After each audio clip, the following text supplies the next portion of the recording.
Call the Thursday, June 22nd Commission meeting to order.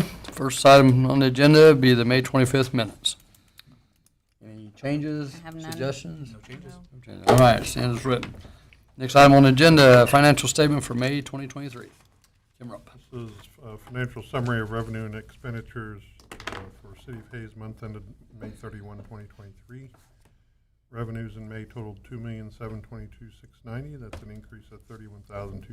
Notable areas of increased revenue: miscellaneous revenue for general fund increased to $155,288 due to the generous donation from the Jack Samples estate to the police and fire departments. Sale of Toro mowers on Purple Wave increased new equipment reserve. Miscellaneous revenue $20,800.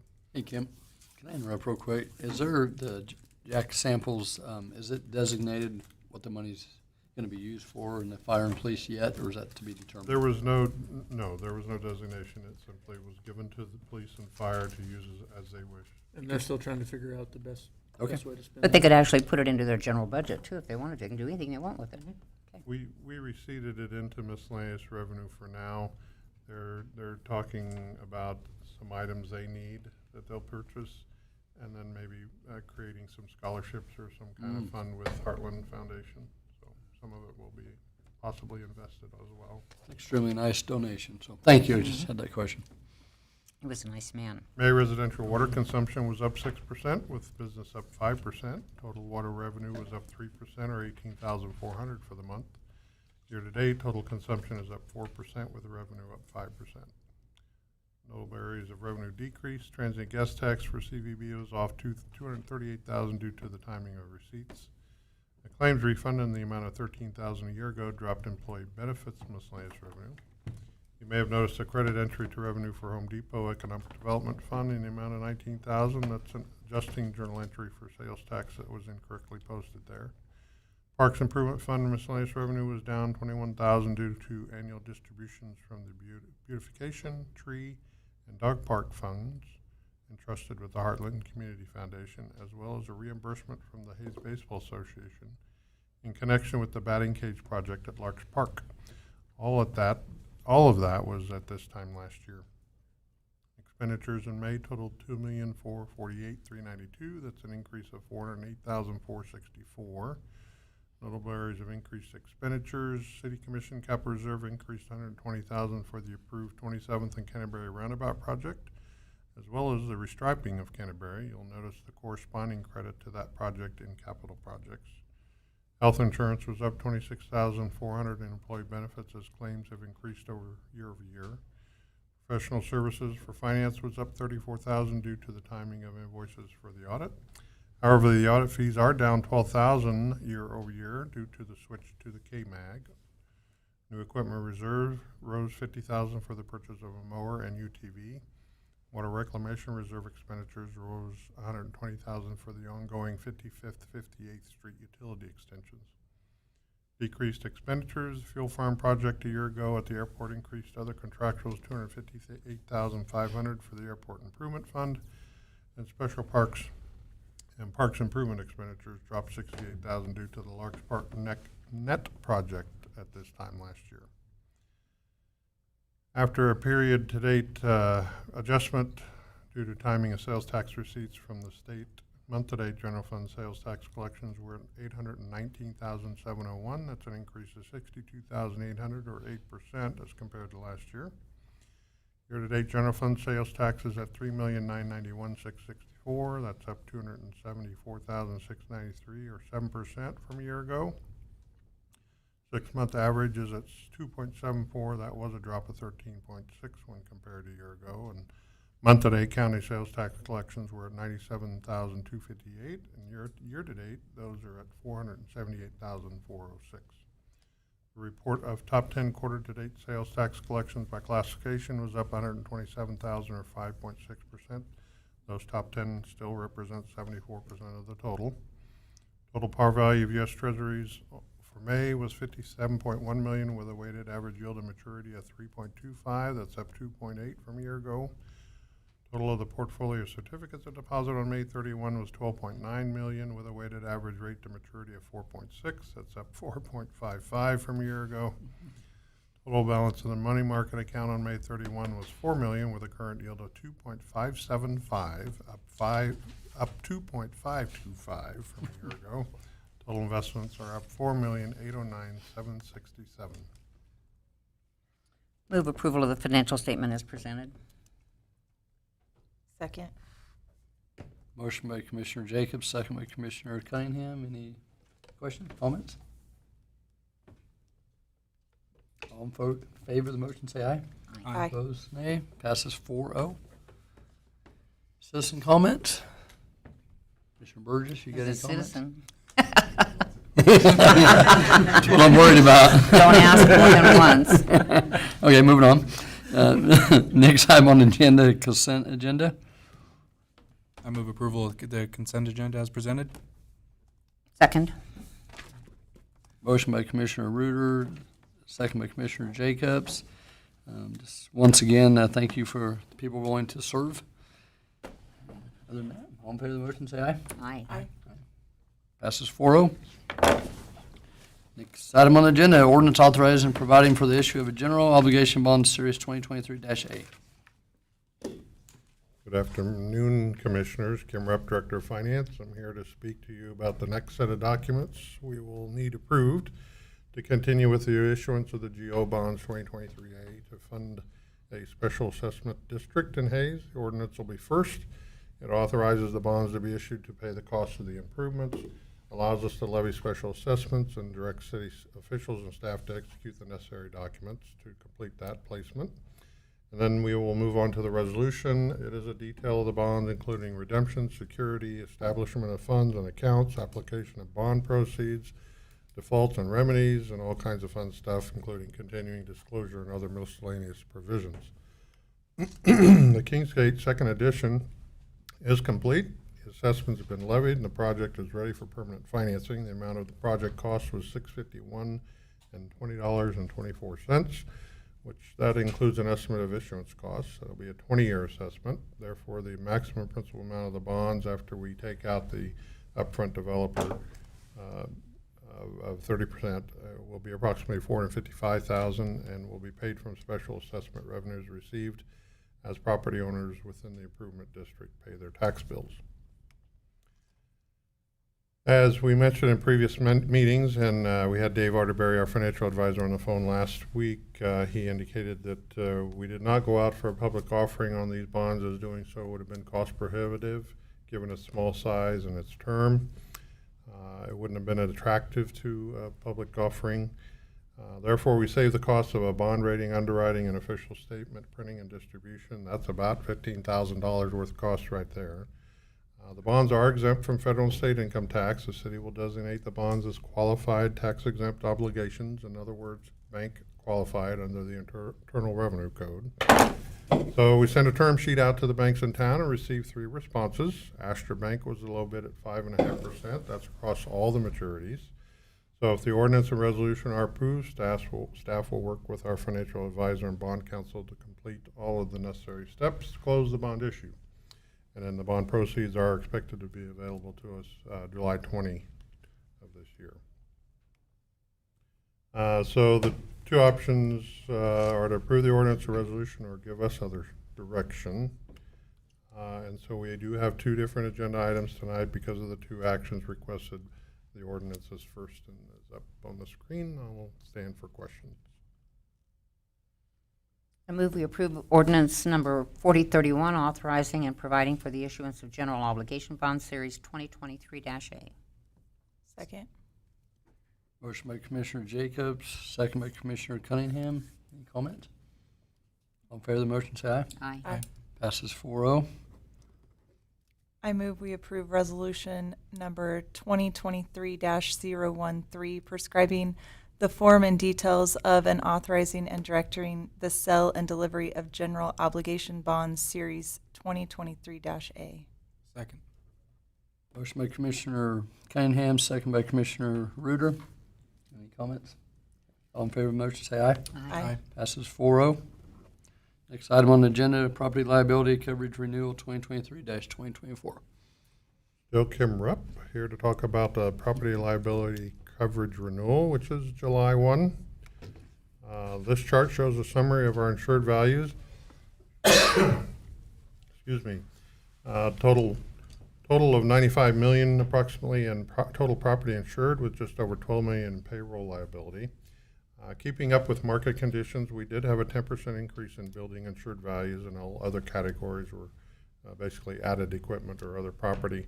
On that increase on property with market conditions, I have spoken with our rep with NPR, and we're likely going to be having a new appraisal done later this year, beginning of next, depending on timing. We're going on about 6-7 years with them, and that's about the rotation.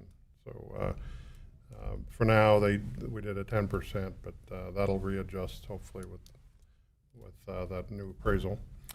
Then some of the other items in the insured value, some larger items that were purchased over the last year included a motor grader and a wheel loader, so that's about $450,000 right there. Biosolids truck, and then several Kubota tractors. So there were lots of big items that added to those values as well. MPR's property deductibles remaining at $10,000 per occurrence. From an auto physical damage standpoint, MPR is remaining at $1,000 per auto for comp and collision. While we didn't go out to market for bids, our broker with insurance planning, Taylor Still, he was here last week. He did speak with other carriers in the municipal realm, those that are left, because a lot have left that type of business, just closed those books. Other carriers are starting at property deductibles of $50,000 and also have a separate wind and hail percentage deductible, and along with $2,500 or $5,000 deductibles for autos. In addition to having higher deductibles, property rates per $100 are close to double what NPR is requiring for upcoming year. Insurance planning is an independent agency, and they do continue to watch the marketplace for best fit for coverage and premium. I know I've told you this in meetings past. I do sit on the board of NPR, the Kansas board, and NPR's board. I will tell you that during strategic planning, we did discuss that those deductible that framework for deductibles will be reviewed, so it's possible. I'm not saying, certainly our renewal stays where we're at now, but it is possible we're looking at those in the future. So we're fortunate to have that this time around again. So a couple options: renew the policy with NPR or give us other guidance, and we ask that we renew the package with NPR. I move we authorize the city manager to renew the 2023-2024 property liability coverages with the NPR package in the amount of $349,930 to be funded from the intergovernmental insurance and surety line item. Second. Motion by Commissioner Reuter, second by Commissioner Cunningham. I know we had an increase, but everything I've read and what they've told us, it's pretty standard. So I'm just glad that we can keep it local. Sorry, failed to mention that very important point, that it was a 20% increase. It's a $57,000 increase over all lines. Go ahead. Go ahead. Well, you can finish your thought. That was mentioned in the memo, but I didn't I get it in my didn't get it up there. presentation. I want to thank you. I thank you a lot for the stuff that you do, but I really want to thank you. Having done business like this over my whole career, this is not an easy thing to do, to sort through insurance at this level. I know you spend lots of hours, and I think insurance planning's done a great job for us through that process. But it would not be as good a job were you not doing it, so I appreciate it. Thank you. All in favor of the motion, say aye. Aye. Opposed, nay. Passes 4-0. Thank you. Next item on the Thank you. agenda, the most important one, solid waste compost turner, awarded bid. It's so much more exciting than Kim's. Kim, you need to bring stuff that's more exciting. I agree with that. This one's shiny. Good afternoon, Jesse Rohr, Director of Public Works. And I want to discuss with you, hopefully get authorization for approval of the award of bid for compost turner for the City Hayes compost site. So the 23 budget does include funding for the purchase of a new turner for the compost site for the solid waste division. It does include a water tank that we pull behind the turner as well. I'll show you a couple pictures here in just a minute. The current turner is 10 years old. As it says here, it reached the end of its useful life. And that's due to the environment that piece of equipment is in. You never see that equipment around town, of course. It never leaves the compost site. The the process it goes through, the breakdown of the soils and the grasses down there, it produces different kind of an acidic product for a time. So again, kind of a corrosive environment, and eventually wears away at the equipment. The turner itself is used for obviously turning the grass and other yard waste that we take at the compost site, and it does allow us to create the product that is eventually given back to the public for free, the finished compost product itself. So here's a picture of the existing turner and the water tank. And like I say, it's shot. We're limping along with it, and I'm glad it was budgeted. It is time to be replaced. We did only receive one qualified bid, just one bid total for this item. The company is Midwest Biosystems. We've worked with Midwest Biosystems for several years. This will be the third turner in the last 23 years or so that has been purchased from them. We weren't surprised to get the one bid only, as they're the only vendor we have found that produce the type of turner that works for our facility. There's other types. There's self-propelled turners. Those are upwards of 300,000 and up. There's turners available that don't have the watering system. By having the watering system, we can significantly reduce the time it takes to produce the finished compost product. In a lot of cases, and under the right conditions, we're producing finished compost in about 90 days. There are some places that take 18 to 24 months to do that without the right equipment. So, and again, the vendor, Midwest Biosystems, they're great to work with on the service side, parts when we need parts, and we have no issues whatsoever with them. Jesse, since you said this is our third one, what do you do with it once you get the new one? I mean, are they able to sell it, or? Yeah, this one's actually, they bid it with a trade-in, okay. So there's trade value. This company, they build these up there, and so I'm assuming they'll take it, they'll be able to repurpose it, use different parts of it, rebuild it, probably sell it as a used or refurbished piece of equipment. Here's a picture of what the new one will look like. It's the same model as the existing one, same exact model of both the turner and the tank. And again, this works very well for us. It suits our needs perfectly. The solid waste reserve fund did include $85,000, and the low bid with a $7,500 allowance for the trade of the old machine came in at $78,830. And these will be the options for you tonight on this award bid and the recommended action. I move we award the bid for the purchase of a new model PT-120 compost turner and Aeromaster WT-1775 water tank for the total amount of $78,830 to be funded out of the solid waste reserve fund. Second. Jesse, I do have a question. You said the current one is about 10 years old. Mm-hmm. What's the average lifespan? We probably pushed it a couple years beyond what we should have. The last couple years, we've had several repairs to it, and so we're going to reevaluate when we get this one, and if we need to put that on an 8 or maybe 9 year rotation, we'll probably do so. Okay, thank you. Mm-hmm. I have a motion by Commissioner Jacobs, second by Commissioner Cunningham. Commissioner Jacobs said she's done her research. She's ready to run it when you get it. So, I'm ready. We'll call you. I'm ready. She thinks we can get more life out of it, too. I think so if I'm out there taking care of it. You betcha. Anything else? All in favor of the motion, say aye. Aye. Passes 4-0. Thank you. Thank you, sir.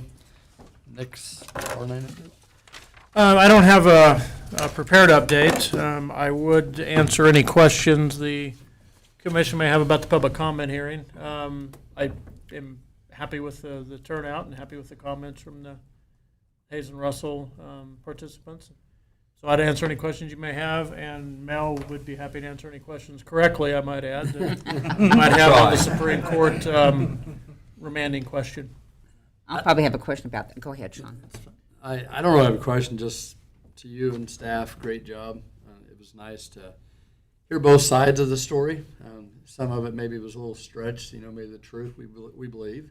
But, that's why we have that. And I appreciate, everybody coming out. And I guess for the public to know, this guy here's going to be knee deep in this in the next month or so. And but this is, as we've said, this is monumental for our community, and we hope it turns out the way we want it. And it's going to be a lot of work on your part, but that's why we pay you the big bucks. We're going to do our best. We're going to get it done.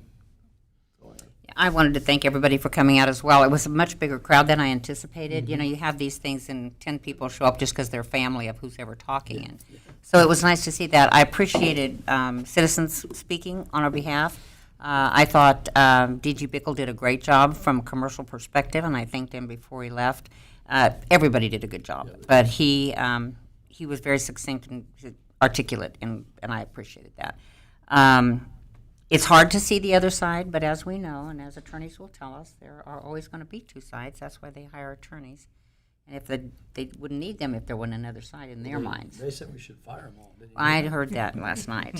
Save us money. But I do have a question about, I read the Hayes Post article today about the Supreme Court, and the only question I had, Mr. Lee, the attorney for Edwards County, made a comment that they requested what actually happened, which is remanding it back to the district court. Did that happen? Well, that was the Supreme Court's order. That wasn't at necessarily the direction of Chuck Lee. Mr. Lee. Well, that's doing what his I job, thought. But it was solely on order of the Supreme Court. Very good. And the Supreme Court has retained jurisdiction. That's what I wanted And to it hear. is a narrow issue of standing. Very good. Thank you. I don't have anything else. Same thing, just want to thank everybody for attending. It was well attended from both sides.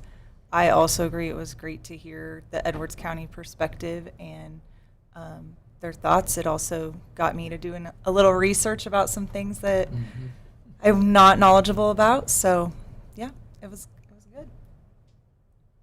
I agree. It was good to see everybody that came out and everybody who spoke in person or submitted written testimony or I guess comments, not testimony. It's greatly appreciated, and there was a lot of really good, passionate speaking on both sides for the issue. It's a monumental, important issue. So for us to be passionate about it, almost has to come with the territory. So it was good to see that. And if people still want to submit comments, they can until Monday at noon. Yeah, they have to be submitted to the, it's in the notice, but by Monday at noon on the 26th. So if you have some positive things to say or just want to let your comments be heard, now's the chance to do it. Well, it's coming.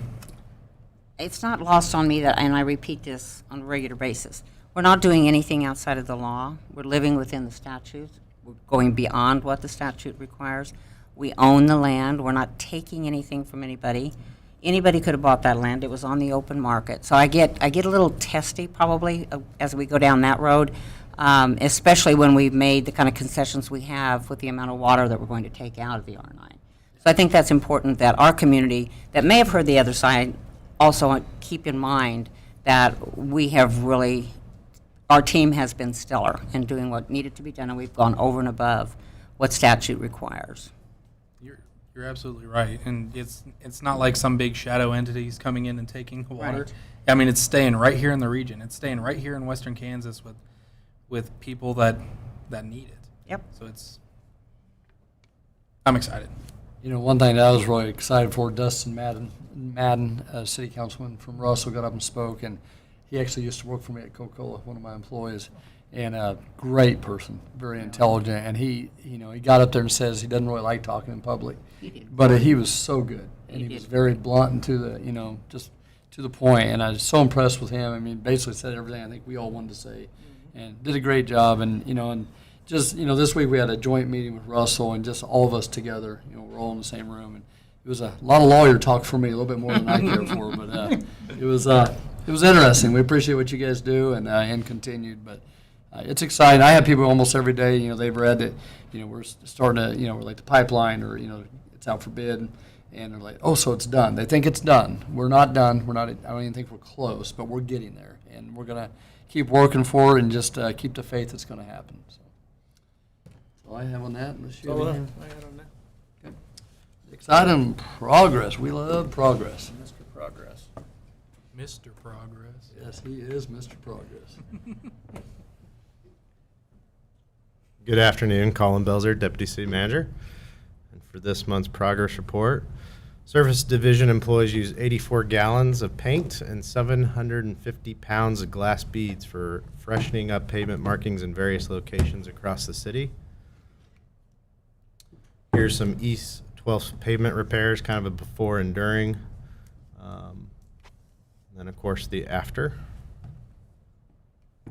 Service Division crews completed repairs to Fort Street after work on a sewer manhole was performed. And here's some pavement repairs at 26th and Swaller. The Fire Department hosted a 2-day fire investigation course, which nearly 40 people attended from across the state. That's in the new training room building that we have. The Fire Department completed their annual trench collapse training.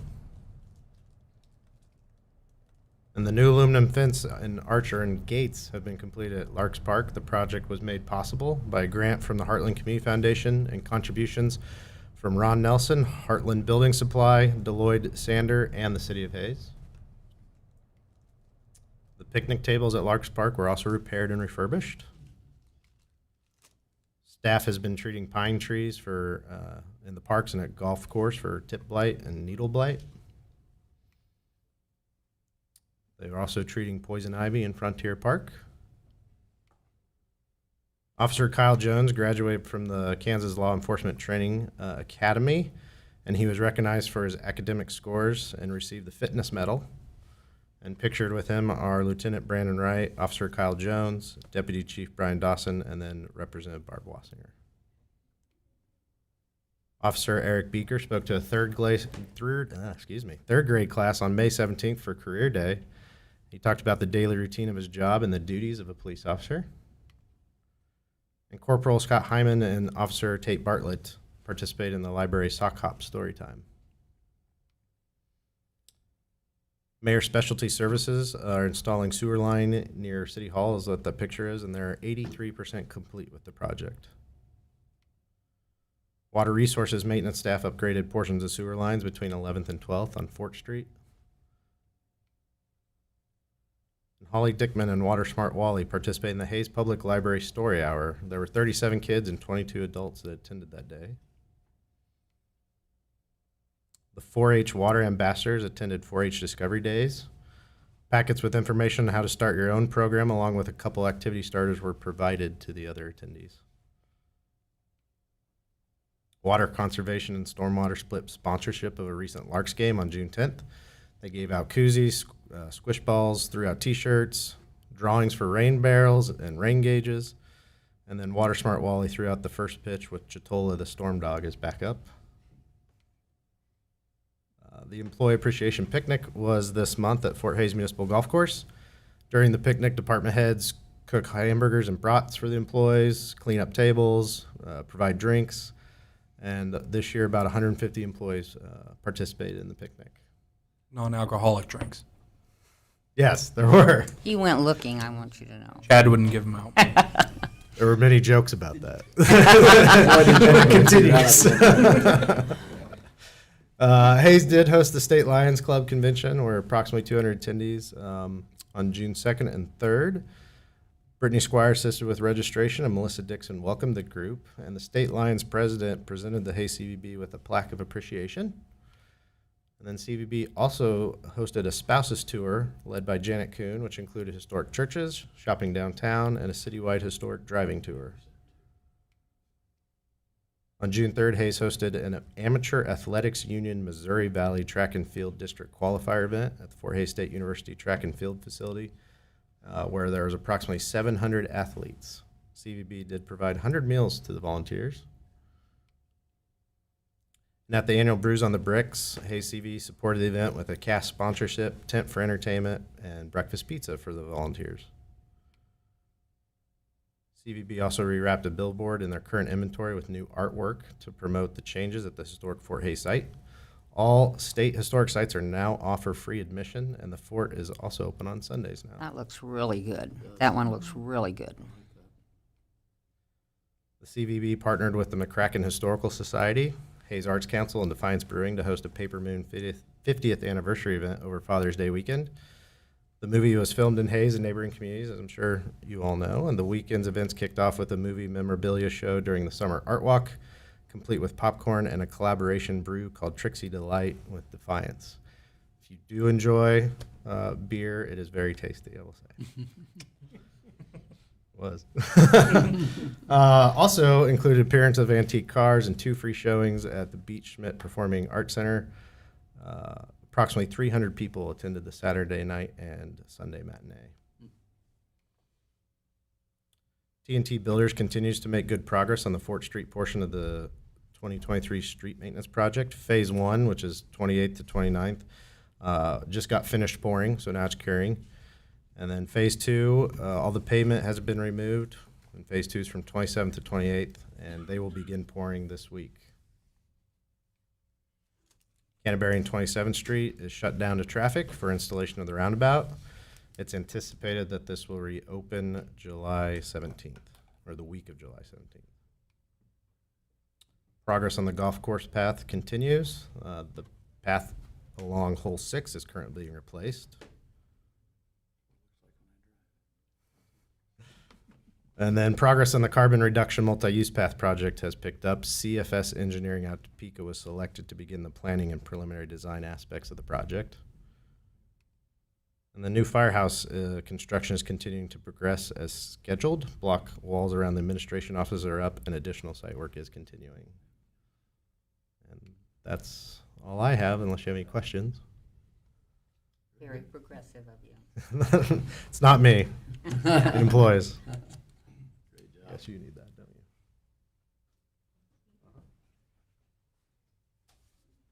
Good afternoon, Commissioners. Melissa Dixon, Executive Director of the Hayes Convention and Visitors Bureau. And we have a lot happening in July, way more than I could tell you now. So this is our top 10 or so. Wild West Festival will start actually last weekend in June, going into the July 4th weekend. Headliners are Chris Jansen, Jackson Dean, and the Arch Allies. You can get advance tickets for $30 that gets you into all 3 nights of concerts. Is the Arch Allies at the ACD tribute band? I think Hell's Bells opens for them, but I think Oh, they're Hell's Bells all open? right. I gotta be there for the open. That's gonna be a good night. Again, $30 advance tickets get you into all 3 nights. At the door, it's gonna be $35. You can get your tickets online or a couple outlets around town, but the Welcome Center is the only place with VIP passes. Out at Bickelschmidt Sports Complex in July, there's going to be a Wild West Cup soccer tournament July 1st, and then USSSA Western Kansas Battle on the Plains softball July 7th through 9th. If you haven't been down to see the first pop-up events, I urge you to give that a try. Music, food trucks, and fun down under the pavilion on the first Friday.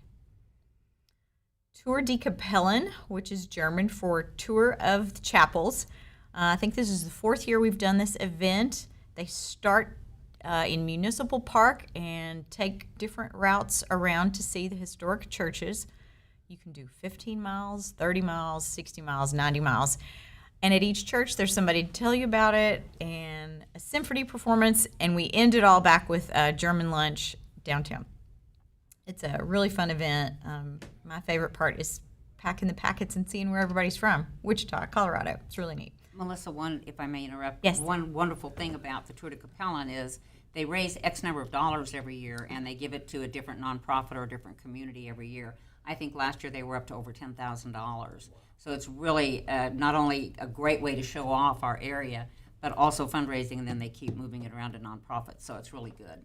I think this year the beneficiary will be the church whose ladies are cooking the meal. In Victoria, So we'll get to I think it's in Catherine. Yeah. we'll get to visit with them Yeah. at the event. This is a new music festival, Wheat Stalk Music Festival, sponsored by the Fox. Multi-days, multi-bands, one price. That'll happen July 13th through 14th. And then the 50th annual Kansas Shrine Bowl is finally here. We've been talking about it, I think, for 2 years. It's going to be here July 15th, hopefully with special guest Barry Sanders. This is a whole week of activities with a golf tournament, parade, and then culminating in that all-star high school football game at Louisville Stadium. Ellis County Fair.